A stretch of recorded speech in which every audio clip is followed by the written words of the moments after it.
I know that with the center being open, there's a lot of programs going on. So, you know, when I was coming up, we were having programs, we were on the block, you know, trying to be grown. If that center was open when I was in high school, we'd have had help with our homework.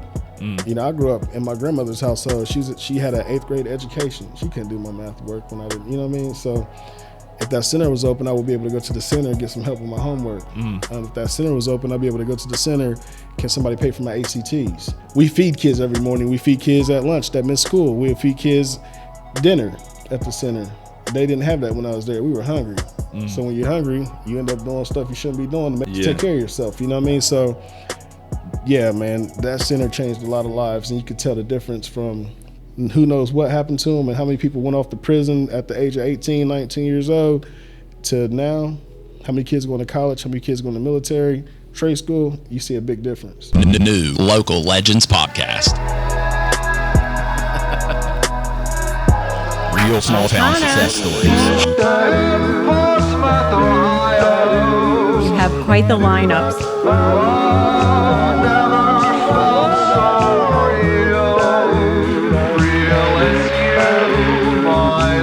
We believe that if people know better, they can do better. When you kissed me by the river. Sponsored by Glockner Enterprises. As pies are made at Glockner Chevrolet. Time to turn. Rich Moon. Welcome to the Speakeasy. The amount of love and compassion. The hope that's been bubbling up in the last few years. The finer things about Portsmouth. You just don't see that everywhere. Local legends only.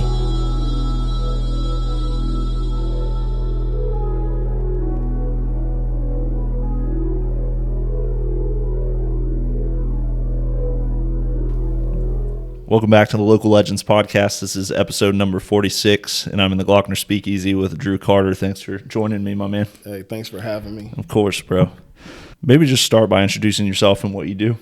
I'm Drew Carter.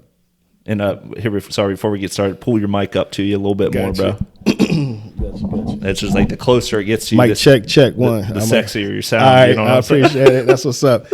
Well, I'm Drew Carter. I do a lot of things around here, but some people know me for DJing. Some people know me through the community center, the 14th Street Community Center.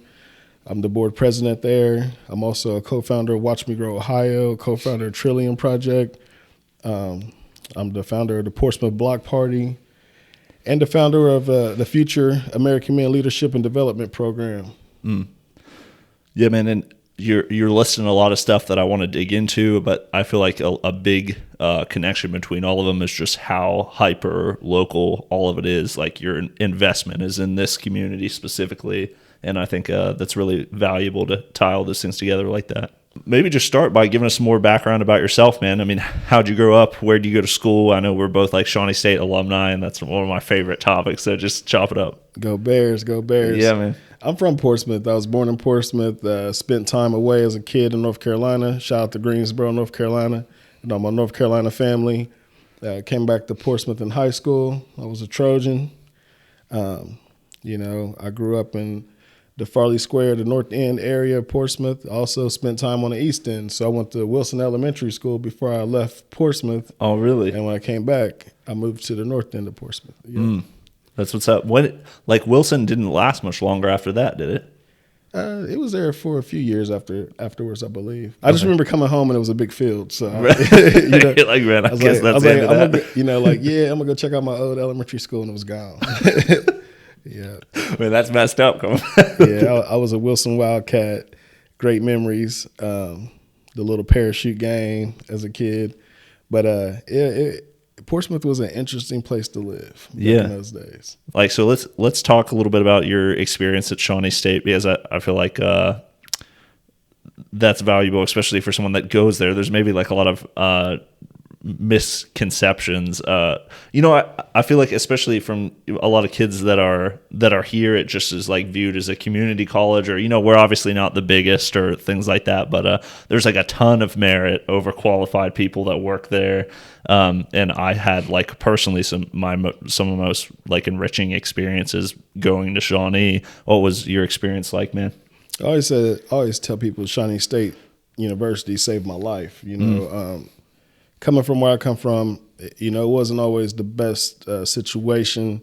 And we're talking about the late 90s, early 2000s where, the drugs, we still have a problem, but at that time it was we're dealing with crack cocaine, and that's when the oxys first start, the opioids start hitting the scene. It was a lot of crime, a lot of fast money. And I remember graduating high school, like, what am I going to do? So I figured Shawnee State's down the way. Let me go check it out. If that didn't work, I was going to go to the military. If that didn't work, who knows? I might end up on the streets. But Shawnee State accepted me, and it was nice. It was like a family. Smaller classrooms, one-on-one with your professors, and they actually cared. And there's people like Marianne Malone, Matt Matthews, those folks, they really looked out. Shout out to Brian Saul. But we had a lot of phenomenal people at Shawnee State that actually cared about the students and wanted to see us succeed. Yeah, absolutely, man. What was your degree in? International relations. Okay, awesome. Yeah. Just coming from, so my brother and I both, I've got a twin brother, both of us went to school for visual art and design, so we were part of the design program there. Some of my professors were Bashan LeCoff and Greg Lyons and Matt Cram, and they all have like insane credentials, like pushing, very digital forward, were entrepreneurs themselves, are like leaders in their field of study, like with the gaming program being 6th or 7th in the nation now, they were on that like Web3 virtual reality and metaverse thing way before everyone. Like, it's always been here for them, kind of thing. When I was at Shawnee State, the thing was like I was either going to stay on campus, stay out the way, because I grew up. I was in the projects. I lived in the heart of the crime scene pretty much the whole time I was at Shawnee State. So all my friends, most of my friends were on the streets.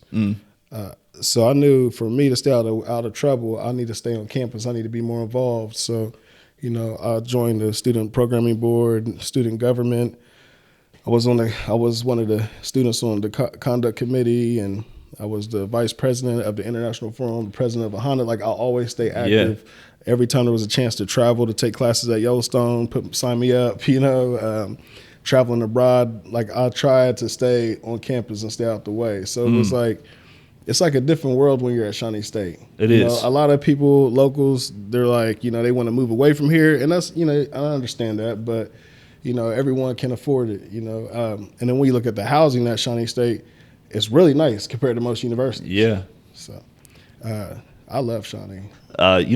People just have like this old school picture of Portsmouth in their mind that is mainly connected to drugs or the media we've gotten because of that stuff. The reality is it's like much more diverse, and there's so much good that's coming out of the community as well. There's a lot of good coming out of this community, and that's one of the things. Like, I don't like necessarily being in the limelight. I don't like the attention all the time. I'm somewhat of a more reserved person, but I also know that you do have to change the narrative. And I talked to a few people in Portsmouth about this, like, hey, when we start doing stuff, we need to change the narrative. When I first came on the scene and I started doing a lot of the community service stuff, I'm like, all right. Growing up, when I seen a black man on a newspaper article, it was either for sports or for a crime. It was a drug bust, front pager, every time. Somebody's getting 20 years football numbers, or it was for sports. And I'm like, man, we're more than just sports and crime. Yeah. So like every time I have a project or whatever, I reach out to, I have friends that were journalists and stuff for the local papers, and I reach out like, hey, we got to put this in the paper. So my thing was, when you Google Portsmouth, when you see something of a black man or a woman, it won't necessarily be negative or just sports. It'd be something positive. We're doing some type of community service business, donating to the community, giving back. So even with Portsmouth, when you're talking about the crime, I think it's important that, when you have events like Winterfest, when you have stuff like the Soul Food and Music Festival or book bag giveaways and all this stuff, you need to put that out there it's not like we want credit for those things. Yeah. Or like the stuff we're doing, Watch Me Grow. But it's like we need to put that out there so Portsmouth doesn't have just that negative light. Because when my friends Google Portsmouth, they see missing women, drugs, Yeah. you know, the overdoses and stuff like that. And I'm like, how are we going to get really good doctors to stay in this area? How are we going to get professional people that want to come down here and invest in this area if there's nothing positive when they Google our area? You know what I mean? Yeah, and we're just like, we're kind of a kind of victim of like how an algorithm or clickbait stuff kind of works in Absolutely. that sense. You know what I mean? But what you're doing, Drew, and I can just see it in the content that you create is like, or when everything you're putting on social is just showing to people the nuance of what we're accomplishing here. You know? We are, and we're making some headway, man. And there's a lot of great, like in the last decade, this place has transformed. Yeah. You know, a lot. There's a lot of people doing a lot of great good for this community, and I'm just happy to be a part of it. And because I remember early on in the early 2000s out here trying to like do stuff and get people involved, and nobody was really you know doing it like that. There was a few of us, but now it's like everywhere you look, there's all these different organizations doing wonderful things for this county, and it's amazing. It's beautiful, man, just to see the community come together as one. So it was like you were talking about your experience growing up and stuff, Drew. Was that connected to kind of your career path and getting so involved in now being the president at the community center? Yeah, I didn't necessarily want to be the president of the community center, but it just kind of happened that way. But I'm blessed to be. Well, you get things done, man, and that's what happens. Yeah, man. I try, and it's not. It's about the team. You know, at the end of the day, I'm one person, but man, I have a phenomenal team. You know, we have this new board. They're active. They're motivated. They really want some changes for the good. You know, and they're really out here pushing. For our area and for the community center, and with the Watch Me Grow Ohio team, I mean, it's just amazing how much we've accomplished in a couple years, you know. And we're just getting warmed up. But I mean, it's all about your team. It's all about the people that you have in your circle. I'm one of those people, like I feel like you could speak things into existence, and sometimes I think my team look at me like, this guy is nuts. I'm like, we're going to do this. We're going to expand here. And they're like, how are we going to get this money? You know, they're looking at me like I'm crazy. But I'm one of those. I feel like if you could turn your dreams into reality, you know, I don't like negative people. I was once a negative person. I had to check myself. You know, I feel like I'm an energy person. You know what I mean? You give what you receive what you give. So I'm all about positive, man. Positive thoughts, get positive results. Like get out here and work. You know, get out here and work for it. You got to believe in yourself. You got to believe in your vision, and get out here and make it happen. Yeah, man. And if you at least start with that, it's possible kind of attitude, then it does open up the option. You know, if you Absolutely. don't, then you know you're closing options left and right, kind of deal. Yeah. But Drew, how do you take that, or maybe give us some examples? You were talking a little bit about what you've been excited about recently, but how are you turning that, you know, like go-getter attitude into actual results? What are those steps to like push a nonprofit forward or get things done at the community center from your perspective? I mean, one is building relationships. I'm from the north end of town. First of all, Portsmouth was and it is still somewhat, but it's getting a little better, a segregated area, segregated town. You know, black people kind of tend to black people, white folks do their thing. You know, everybody kind of just do their own thing. Yeah. Come together for sports and then go on back and do their own thing. Well, like the community center has which I didn't realize until like reading up more about it, but it's like dates. It has kind of like a long history back to the 40s, doesn't it? Like, yeah, it was established in like 31 to 32. We still debate on the date. Excuse me. The actual location where the center's at now was built in 1942, and it was built pretty much so black people can stay out of white folks' area and have a place where they can go. You know, they had a lot of guys working at the CCC camps out there at Shawnee. Dr. Fike talks a lot about those camps. Yeah. And there was a lot of guys like, well, we need somewhere where they can go to and have fun and stay out the way, you know, because it was a segregated area. So they, you know, the community center was a result of that, was one of the results of that, you know. But today, you know, historically it's been a black community center, but today it's really diverse. I mean, we have kids from West Portsmouth, South Webster. We have kids from all over the county there working and just participating. You have different, you know, soccer programs come in and practice in our gymnasium, basketball teams. And even the demographics among people changed in the last, you know, 10, 20 years. there's a lot of biracial kids now. You know, families are starting to be more open minded and come Yeah. together. So, you know, we have a diverse board. I don't even know what the question was, but No, you're just kind of painting the picture of what it was historically for, and then like yeah. But today, man, it's just basically, you know, I have a vision, and there's people on our board that has vision of where we like to see the community center go to, you know, and it's about just working together as a team, you know, coming up with a strategic plan, and it's about building relationships. Like I said, what I was saying earlier was people were segregated; they stayed to themselves. They never had relationships with the commissioners or with the city, really, you know. Sure. And you feel like the community center was a big part of that change?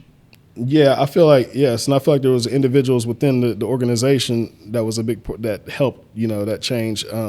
Just being like, hey, you know, like when I became the president, I had an olive branch. I was contacting everybody like, hey, I'm here, you know what I mean? We're transparent.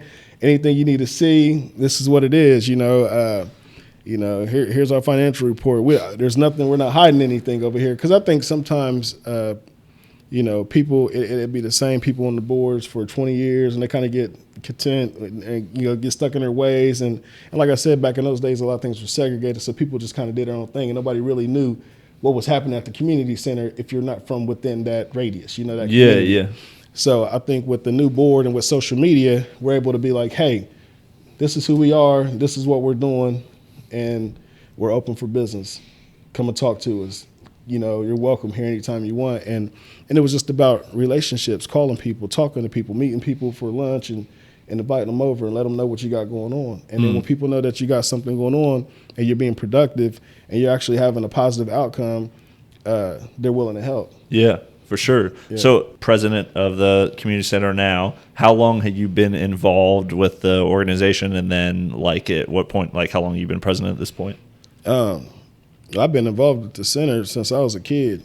So I was one of the kids there, but there was a part of time when I was like in high school, they tore it, my freshman year, they tore the center down.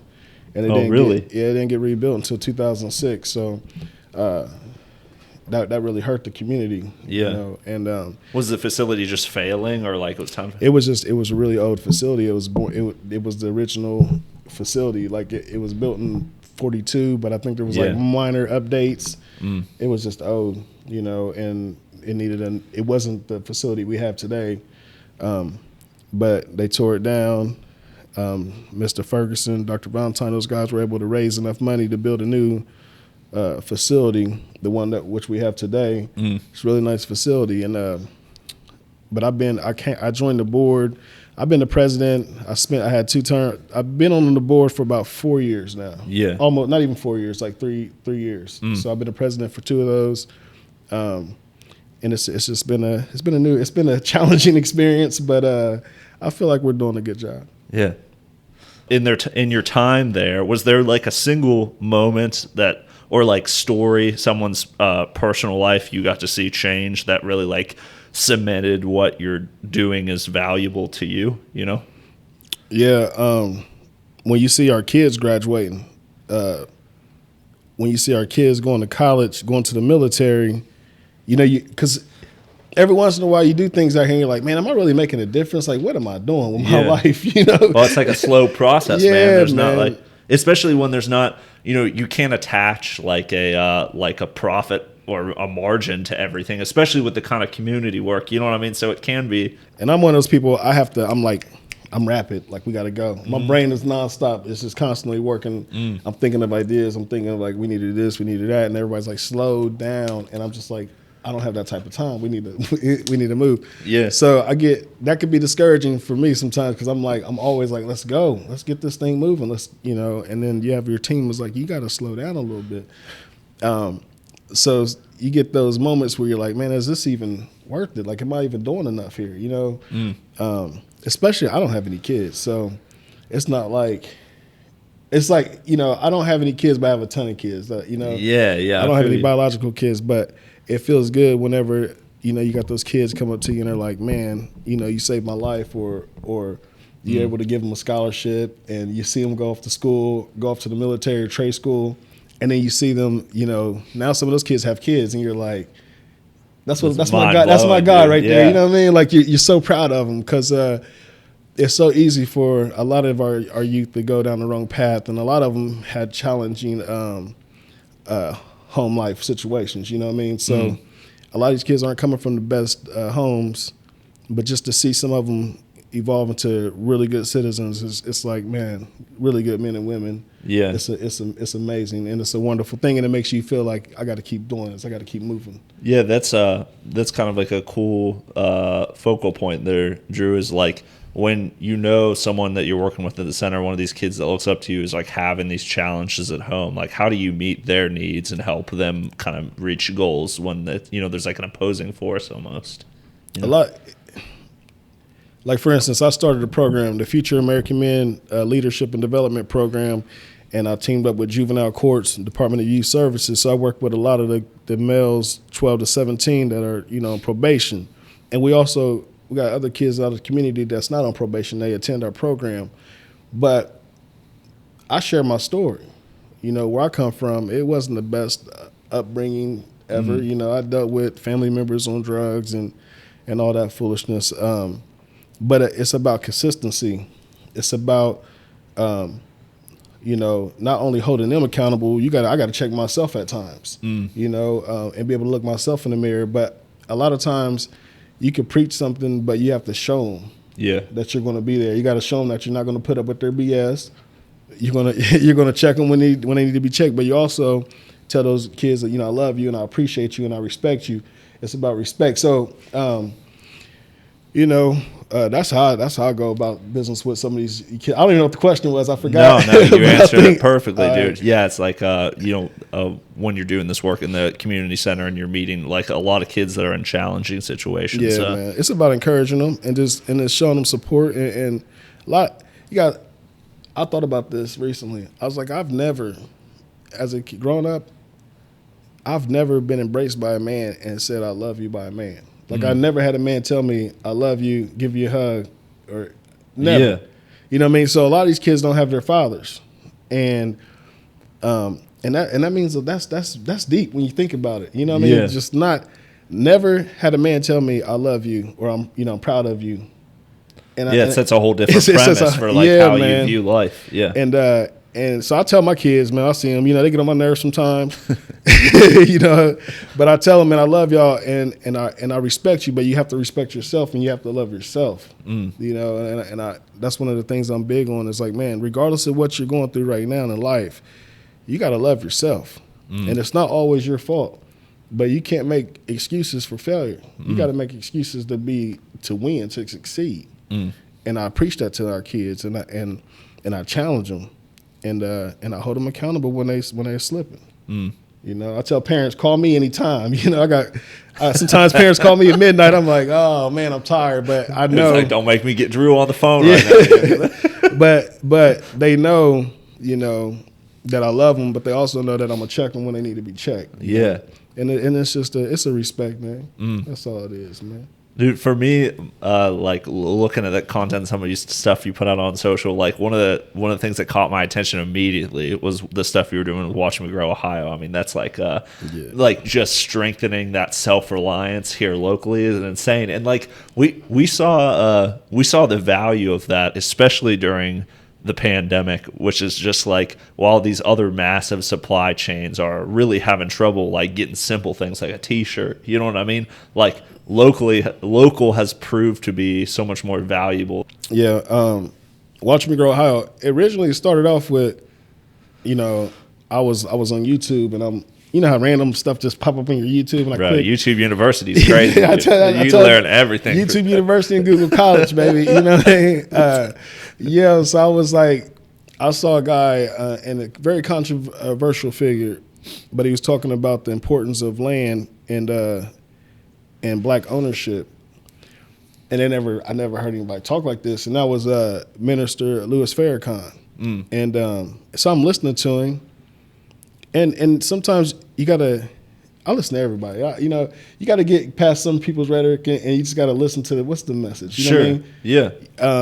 And I was listening to him and I'm like, man, he's right. Like we need to get back to like the land and growing your own food and being a producer instead of a consumer. So I was like, man, I'm gonna go buy some land. I'm gonna try this out, cause like, and I always talk about planting seeds. Like, I'm always like, you got to plant that seed. It's like it's getting real literal kind of thing, And when years later, I look back, I'm like, when I was living in the homeless shelter, I remember watching Lassie, and I told my mom, like, we should live out in the country. And she's like, we're not living in the country. I'm thinking, like, we're in the homeless. So, what I mean? But it was that seed, you know what I mean? And then I worked at a rehab facility, Kindred Spirits, and it was out in the country. We had a horse farm out there. Oh, wow. Yeah, and we did like equine therapy. And I never rode a horse, but I cleaned their stalls and stuff, But Man, that's dope. I was about to say from the hood to the woods. I'm a city guy, but Yeah, dude. But I was like, you know what? I'm gonna buy some land, because all my life I lived in public housing, apartments, homeless shelters, and I got tired of just living on top of each other. I was like, when I have a family, I want them to be able to run, fish.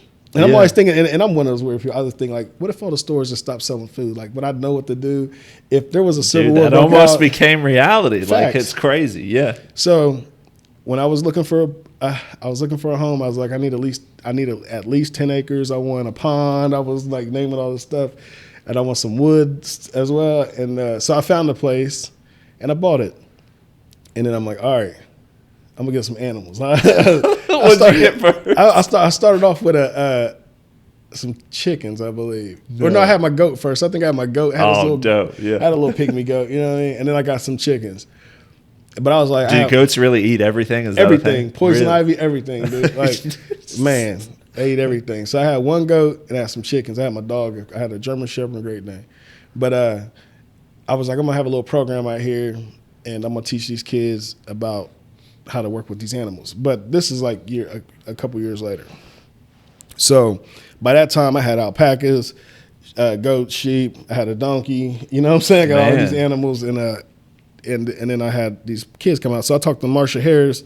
You should interview her. She's with Time Out for Me. She's been doing work for years, since I was a kid. And she brought her kids out there. I got in touch with some of my neighbors. Shout out to Jackie. She brought over some horses and stuff. So the whole thing was one day program. Let all these kids work with these animals, teach them about. It was like a homesteading program. And I was at my bank, and I was talking to the manager of the bank, and I'm like, do y'all have any anything I can give these kids? Notebooks, pencils, I need to put something together. And they gave me some little backpacks and stuff. So make a long story short, the lady was at the bank was like, hey, my husband and I have been wanting to do this. We should team up. So I'm like, all right, let's get together. And then, so I got with Leanne Johnson and Leanne Kinker. And then she had a friend, Amanda Lewis. Yeah. And then Amanda's low key involved in all kinds of stuff too, dude. Amanda's a beast. That's my you're the A team right there. You get us two together, we get some stuff done. I just hear her name. She's real humble. She done one another. Yeah, she's low key, but she gets stuff done. That's my partner right there. I love Amanda. So we all three got together, and we're like, what's coming with it? We're gonna start this program. So we started watching McGraw Ohio. You know what I mean? And for me, it was just like, I grew up hungry. I grew up, getting food from the churches, from the food banks, and I always wonder, like, man, when you get older, you're like, it doesn't cost a lot of money to plant your own food. It's not hard to can your own food. People need to know these skills. So that's what we're doing now, and we're out here transforming spaces, and we're out here we're building community gardens, and we're teaching not only the kids, but the kids' parents come, the grandparents are there. Wow. We're teaching people how to can food. We let these kids, they got to manage, that you get so much money a year. This is what we're going to buy. This is what we're going to plant. They got to learn how to do all that stuff themselves. But we're teaching them about art and entrepreneurship as well. Yeah. I mean, we're just getting warmed up. I can't wait. I'm so excited for this year. Dude, yeah. I mean, it's like some real Renaissance, feeds into that whole Renaissance vibe that the city's on right now. Yeah, man, absolutely. But watchmegrowohio.org. People need to check it out. Like us on Facebook. That's my baby. You know what I mean? Yeah. I love that program. Well, what are you pumped about, man? You were talking a little bit about the future. With Watch Me Grow Ohio, I'm excited about our fellowship garden. We're about to have that built. It's going to be on 13th in Waller. Really? And it's going to have a 20 by 40 pavilion. This beautiful greenhouse. We have a flower shop right there, and it's going to have a lot of raised beds. It's beautiful. Like it's gonna be a really nice space for the city. So how would you talk a little bit about just the nonprofit stuff in general, man? Because I know there's people that have like desires of things they want to start up like that, but you probably had to deal with a lot of the logistics and kind of learn the hard way to get something like that up and running. Like, what kind of insight can you give on starting something like that? Man, basically, you want to put it, at the end of the day, when you have an idea that's great, you can do a lot by yourself, but you got to have a team. You got to have a solid team. So you want your board to be somebody that shares the same vision as you, people you can trust, and that's going to be work. That's going to work because, we're not getting paid for this work. A lot of this stuff is just community service work.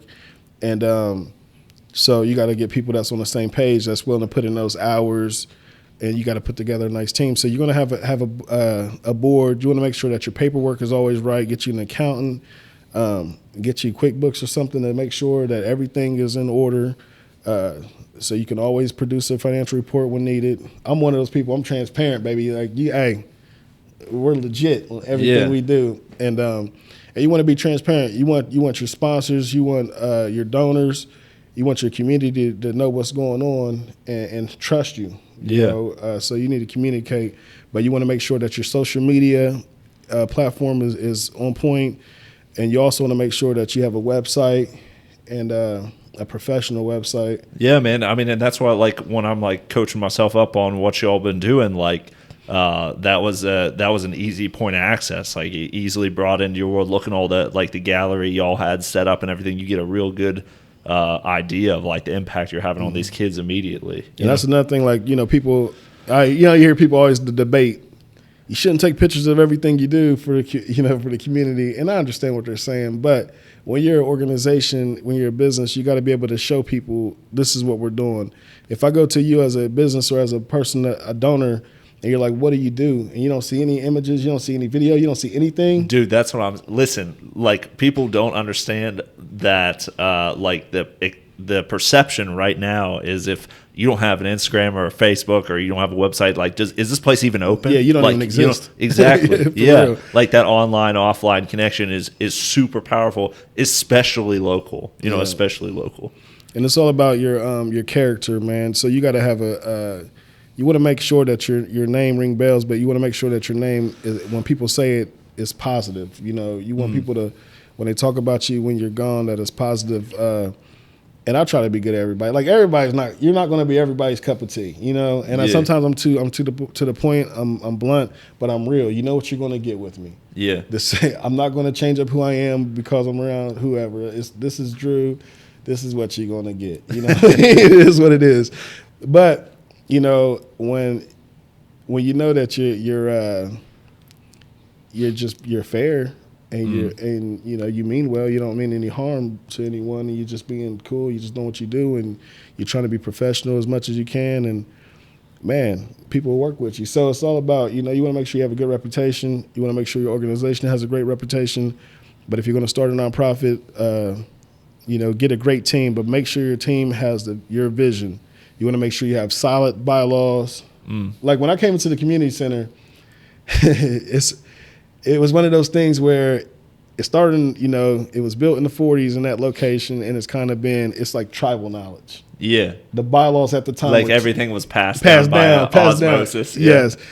I looked at the bylaws, it was a front and back page. It was like, there was no, there was not really any, we didn't have any procedures. We don't have any so everything that from the time I became president until now, it's pretty much like starting a brand new organization. We had to rewrite. I revised the bylaws. The boards are going over them. We're checking stuff off. Thank God for the city. We're able to hire a part-time operations director, somebody get in there and keep that place organized. Yeah, I saw that job listing today. Well, yeah. So I mean, and man, we're just trying to do the best we can do with what we have. Sure. It's expensive to run that place. People don't realize how expensive it is to run that place, Yeah. But we are on the 20th. That's next week, right? Yeah. Mm-hmm. We're having a I don't even know if this is getting aired, but Wednesday. Okay, so on the 20th, we're going to have an open house, and you come by, we'll talk about you about our financials. We'll let people in know how much it costs to run the place, how much we brought in from grants and whatnot, and because I don't think people realize how expensive it is to keep those doors open. Yeah, man. It's hard to keep those. But like at the same time, Drew, like you're saying, there was a time where the community center wasn't that it got demolished and there was nothing to replace at the time. I mean, I'm sure you can't quantify like how much of a huge impact that it's having on the people. Absolutely, man. Because like I said, the entire time I was in high school, pretty much it was down, and we lost a lot of good people, man. We lost a lot of people to the streets. A lot of people got murdered.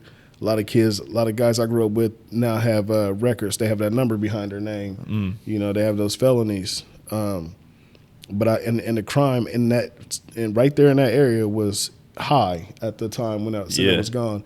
Now that the center's there, people have a little more respect. They're not going to sell drugs right in front of the community center. They know what time it is, Yeah. So you can see that with the center being built and open again, the drugs in that location in that area has decreased dramatically. I mean, we still have some problems with crime in the area, but not like it was in the late 90s, early 2000s. Yeah, what do you think that is, Drew? Do you think it's just like the alternative community that they have at the community center just sets people on a different path, different influences? I think so, and I know that with the center being open, a lot of the kids, there's a lot of programs going on. So, when I was coming up, we were having programs. We were on the block, trying to be grown, fighting grown men, selling, doing whatever. If that center was open when I was in high school, we'd have had help with our homework. I grew up in my grandmother's household. She had an 8th grade education. She couldn't do my math work when I didn't, you know what I mean? So if that center was open, I would be able to go to the center and get some help with my homework. If that center was open, I'd be able to go to the center. Can somebody pay for my ACTs? Can I get some help with this? Or they would probably already have programs set up for us to where, hey, you got to go take your ACT today. Get down there, Yeah. We feed kids every morning. We feed kids at lunch that miss school. We feed kids dinner at the center. They didn't have that when I was there. We were hungry. So when you're hungry, you end up doing stuff you shouldn't be doing to make money to take care of yourself. You know what I mean? So, yeah, man, that center changed a lot of lives, and you could tell the difference from, from the 90s until 2006. If you look at that time period and how many kids were probably – who knows what happened to them and how many people went off to prison at the age of 18, 19 years old to now, how many kids going to college, how many kids going to military, trade school, you see a big difference. And I think that was because of the community center. That's a powerful example, Drew. As far as you're talking about building the right team, which I couldn't agree more with you on that, man. Can you talk a little bit about your teammates, like who these people that have made these or like everything you're involved in such a success? So Amanda, and even what's going on at the community center. Yeah, man. With Watch Me Grow Ohio, man, we have a great team.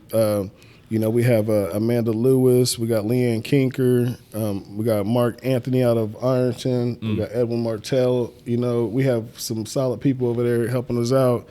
And if you want to get involved, please reach out to me. Let me know. Hit my inbox on Facebook or call me. With the 14th Street Community Center, I mean, listen, we have, we got our program director, Maxine Malone. She's been over there for years doing her thing. But there's a lot of people that people don't know about. Yeah. You got your Walvette Jordans, you got your Doris Johnson, and you got your, Miss McKinley. And these are, the women that be there, nothing's going to happen over there. I mean, God forbid, anything can happen anywhere. But these old women don't play any games. But you come in there in that center, they better know who you are, or what your business is over there, because they love those kids.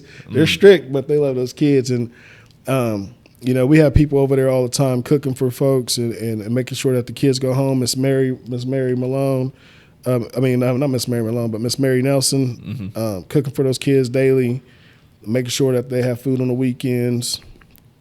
There's this. The 14th Street Community Center is deep. Yeah. There's so many people. You got to think there's people's great-grandparents that went to that facility as a kid. They were at the dances. So they love that place. And there's you got thousands of people that's been through that community center over the years. We're talking about the 40s. Yeah. and they still have a connection to not only to the 14th Street Community Center, but the North End period, you know. And at the time, you're talking about segregation. You're talking about where communities had to work together, you know what I mean, and take care of each other. So it's deeper, man. It's like, I can call somebody now, Wade, that might live in the state of Washington, that's from Portsmouth, that haven't been here in 20 years, but if I need something for that center, they're going to look out. You know what I mean? Yeah. We got people like Kathleen Battle that looks out for the community center. People like, you know, Al Oliver and Chuck Ely and those guys that if you need them, they're going to be there for you. But there's also our team, our board. You know, we got like Carlton Cave, you know, treasurer Sarah Rudity. She's our secretary. We got Kay Barlow as our VP. We got like Joe Green Jr., Gerald Gordon, Tammy Trinidad. We have, I know I'm going to forget somebody. That's why I hate naming people. Cause you're all right, dude. Yeah, I'm going to forget somebody. Like, oh, I can't get a shout out. They're watching right now. Like, come on. Dude. Yeah. So I'm like, I'm going to forget somebody. I know it because we have a big board at the community center. So it's a huge board, but it's really just powerful, man. Even with the people you've named, like how many people are involved and want to see this be a success and understand the importance of that impact. Yeah. And Dr. Valentine and I'm forgetting some people. I know I am. Forgive me. I hate naming people, but it's always like it's the folks that, you know, when Mr. Ferguson died, you know, I came into the community center, and I'm transparent. I keep it real. You know, we were in the community center was in the negative. You know, and I didn't realize because, you know, at the time there was a lot of confusion and we were always battling. I remember joining the board like, hey, I need to see a financial report because we didn't really know what was going on. But when he died, we realized like, man, we're in the red. We were like in the negative. Like I want to say $24,000. We had payroll on Friday. I'm like, what are we going to do? You know, I was in Romania at the time and I get the call. So I come home and it's just like from that time until now, man, we really turned that place around, but it's a community. You know, we got people like Jeanette Langford on there and we all just work together. But there's people like where I'm paranoid and I'm talking to Maxine like, hey, how are we going to pay this water bill? And then I get a phone call from somebody or some old lady is like, hey, I paid the center's water bill for the next couple months, or hey, we did this, you know, and everybody's working together. You know, I got my sisters, they haven't lived in Portsmouth in years. But they're like, hey, what do you guys need? Until we can get on our feet and figure out how to get things moving forward. But now we're doing pretty good and we seem to be moving pretty smooth. But in that beginning, it was rough, man. It was really rough, but it took a community to kind of keep us afloat. Yeah, man, and I think that's the real power in it is I think the more we can not continue to like try to accomplish it on our own to like veer the credit to ourselves kind of thing, that's how we really move the city forward. That whole deal. And that's what y'all are doing with the center. I mean, it's amazing.